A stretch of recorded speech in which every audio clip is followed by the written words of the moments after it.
Friends, कैसे हैं आप सब। आज हम बात करने वाले हैं pharmacology 5th same unit number first, जो कि हमारी बेस्ड है कार्डियोवैस्कुलर सिस्टम के ऊपर। यानी इसमें जो हार्ट से रिलेटेड प्रॉब्लम्स है उसके बारे में डिस्कस करेंगे और जो ड्रग्स इसमें यूज होती हैं उसके बारे में डिस्कस करेंगे। ठीक है, तो फर्स्ट हमारा आता है introduction of haemodynamic and electrophysiology of heart. Next हमारा है drugs acting in conjunctive heart failure. Third है एंटी हाइपरटेंसिव ड्रग। फोर्थ हमारे पास है एंटी एंजाइनल ड्रग्स। फिफ्थ है एंटी अरिथमिक ड्रग्स। जो लास्ट हमारे पास है एंटी हाइपरलिपिडेमिक ड्रग्स। तो ये हमारे 6 के 6 टॉपिक्स है, उसको हम डिटेल में डिस्कस करेंगे। तो फर्स्ट ऑफ ऑल देखो, आपको इस यूनिट को स्टार्ट करने से पहले थोड़ा सा कार्डियोवैस्कुलर सिस्टम के बारे में पता होना चाहिए। ठीक है, तो जो आज की जो ये वीडियो रहेगी इसके ऊपर पहली वीडियो में हम कार्डियोवैस्कुलर सिस्टम का इंट्रोडक्शन करेंगे। ठीक है, उसकी एनाटमी, हार्ट की पूरी एनाटमी और फिजियोलॉजी हम देखेंगे। ठीक है, तो देन हम अपना फर्दर जो ये डिसीज दी हुई हैं, ठीक है, इनके बारे में डिटेल में डिस्कस करेंगे। ठीक है, सो फर्स्ट हम शुरू करते हैं कार्डियोवैस्कुलर सिस्टम के बारे में। सो फर्स्ट हम एनाटमी के बारे में डिस्कस करेंगे हार्ट की। सो ये बेसिक स्ट्रक्चर है हमारा हार्ट का। ठीक है, तो इसमें हमारे पास ये जो है लेफ्ट एट्रिया है और ये राइट एट्रियम और ये left ventricle, sorry right ventricle और लेफ्ट वेंट्रिकल। ठीक है, तो हमारे पास 4 चैम्बर है, ये बेसिक स्ट्रक्चर है। तो इसके अंदर जो ये हमारे पास है ये आपका है अरोटा। ठीक है, जो कि ऑक्सीजनेटेड ब्लड हमारी बॉडी के अंदर लेके जाती है। ठीक है, वो अरोटा के थ्रू जाता है। ठीक है, उसके बाद ये हमारे पास इसके अंदर जैसे ये आप देख रहे हो यहाँ पे बॉल्स होते हैं। ठीक है, तो इसके अंदर हमारे पास बाइकस्पिड वॉल्व होता है। ठीक है, इसको हम मिट्रल वॉल्व भी बोल देते हैं। ठीक है, ये है मिट्रल वॉल्व और ये बाइकस्पिड होता है। बाइकस्पिड मीन्स क्या होता है कि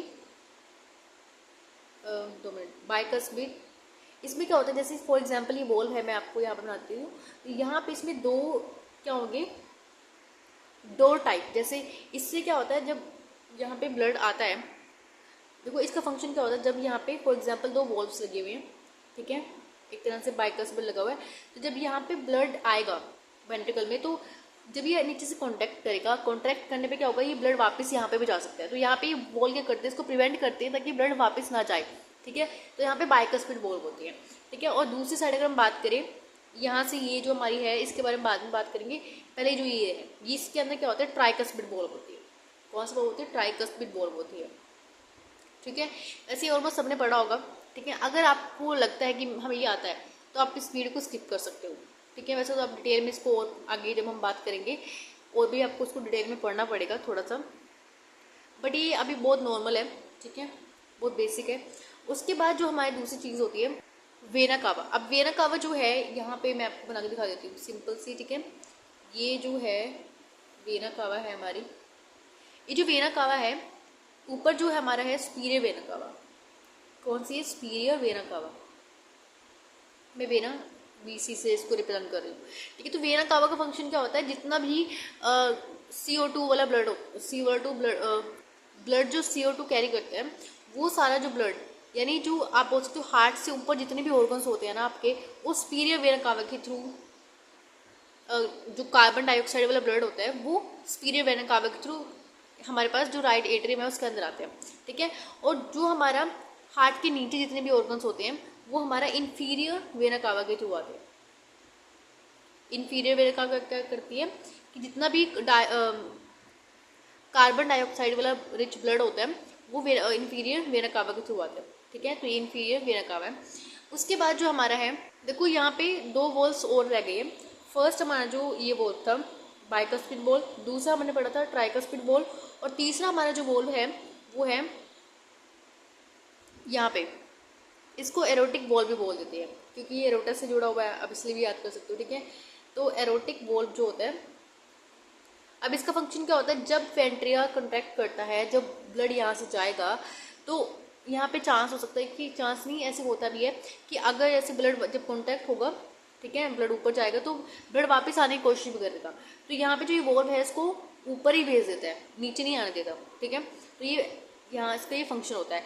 तो नेक्स्ट हमारा जो वॉल्व है यहाँ पे, ये मैंने थोड़ा ब्रॉड कर दिया, तो यहाँ पे इस तरह का एक वॉल्व आप लगा लो।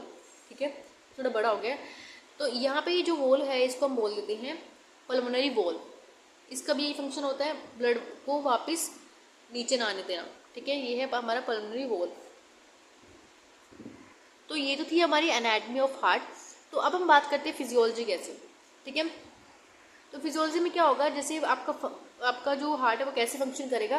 देखो फर्स्ट ऑफ ऑल जितना भी कार्बन डाइऑक्साइड जो रिच वाला ब्लड होगा वो हमारा पहले एट्रियम में जाएगा, राइट एट्रियम में, ठीक है। उसके बाद जब एट्रियम से सीधा वेंट्रिकल में जाएगा। अब ये वेंट्रिकल में सारे के सारे जो ब्लड होता है, आप यहाँ से ऐसे आप इसकी वेन लगा लो, ठीक है। दो हमारे पास ये जो है आर्टरीज जो है वो यहाँ पे फॉर एग्जांपल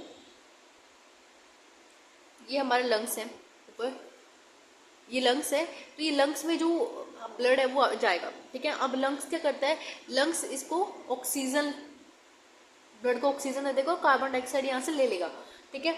और यहाँ से फिर क्या होगा, जब ऑक्सीजन आ जाएगा ब्लड के अंदर तो यहाँ से ये वापस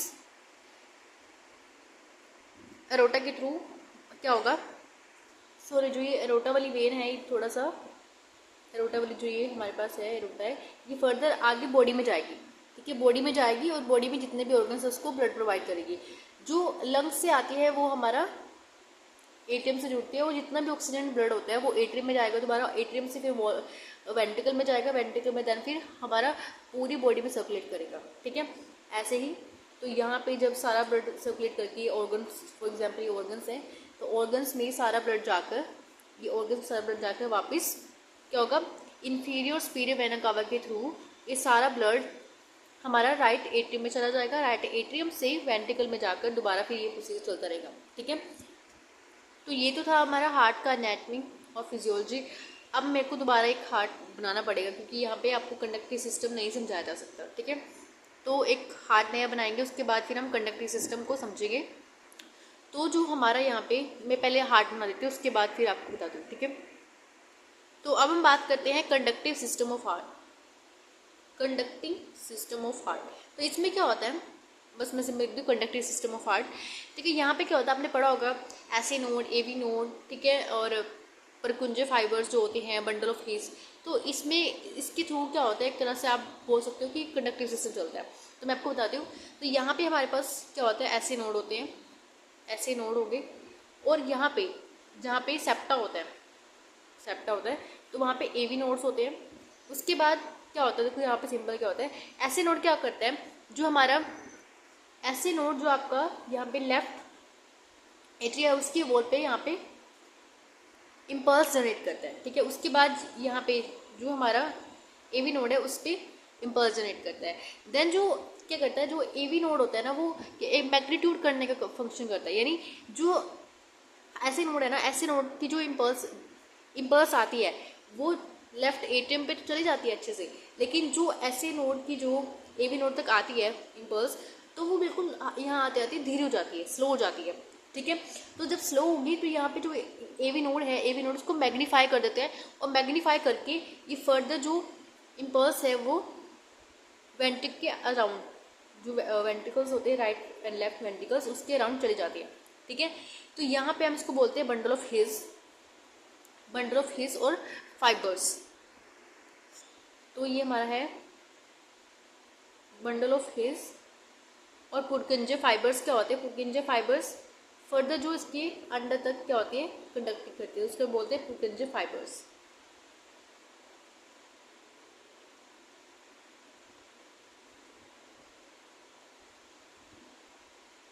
ये जेड है, ठीक है, Purkinje fibres and bundle of हिस।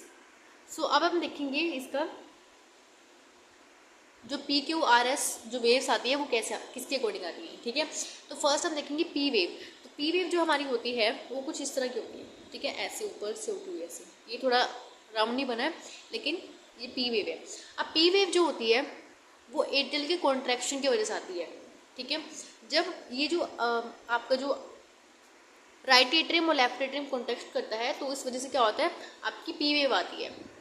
अब देखो जो ऐसे नोड है, ऐसे नोड क्या करता है, ये एट्रियम के अराउंड, राइट एट्रियम के अराउंड और लेफ्ट एट्रियम के अराउंड, दोनों के अराउंड क्या करता है, इम्पल्स जनरेट करता है, और यहाँ से जब ये वेव जो कॉन्ट्रैक्शन होती है एट्रियम के अंदर तो पी वेव आती है, ठीक है। नेक्स्ट हमारा जो है, अब देखो यहाँ पे क्या होगा, यहाँ पे ये जो हमारा एवी नोड है यहाँ तक ये वेव आते आते क्या होगा, थोड़ा गिर जाएगी नीचे, ठीक है। तो यहाँ पे थोड़ा ये वेव नीचे गिर गई क्योंकि ये स्लो चल रही थी इसलिए, ठीक है। तो ये हम इसको क्यों नाम दे देंगे, ठीक है, क्यों से रिप्रेजेंट करती है। तो यहाँ पे नेक्स्ट जो हमारी होगी आर वेव। और एक चीज़ और, जब भी जो क्यू वेव है, क्यू वेव क्या करती है, एटर की रिलैक्सेशन को दिखाती है। जब एटर रिलैक्स हो जाता है तो उसको ही शो करती है, ठीक है। क्योंकि इस टाइम पे जब ये नीचे आती है, इसकी इम्पल्स नीचे आएगी, तब तक ये जो एटर है वो रिलैक्स हो जाता है, ठीक है। तब इसको हम सिग्निफाई करते हैं कि एट्रियल रिलैक्स जब हो जाता है तो, ठीक है। नेक्स्ट हमारी जो है आर वाली। अब आर वाली वेव जो है वो पूरी ऐसे सीधी जाती है, सीधी, ठीक है। तो ये है हमारे पास आर वेव। आर वेव में क्या होता है, ये जो वेव है बंडल ऑफ हिज और परकिंजा फाइबर्स और जो कार्डिक सेल्स की जो फाइबर कार्डिक सेल्स होती है उसमें जब कंट्रैक्शन होती है, ठीक है, उसके अंदर जब इम्पल्स जाती है तो वहाँ पे कंट्रैक्शन होगी, ठीक है। तो ये उसकी वेव है। तो यहाँ पे जब जाएगी, यहाँ पे इम्पल्स जनरेट होंगी, तो यहाँ पे आर की जो कंट्रैक्शन है यहाँ पे शो करेगा, आर जो है कंट्रैक्शन शो करेगा कि यहाँ पे जो परकिंजा फाइबर है उसने कंट्रैक्शन दी है, यानी वेंट्रिकल्स जो कॉन्ट्रैक्ट हुए वैसे, ठीक है। अब क्या होगा, जो आर से एस तक जा रही है, ठीक है, वो क्या देगी, आप बोल सकते हो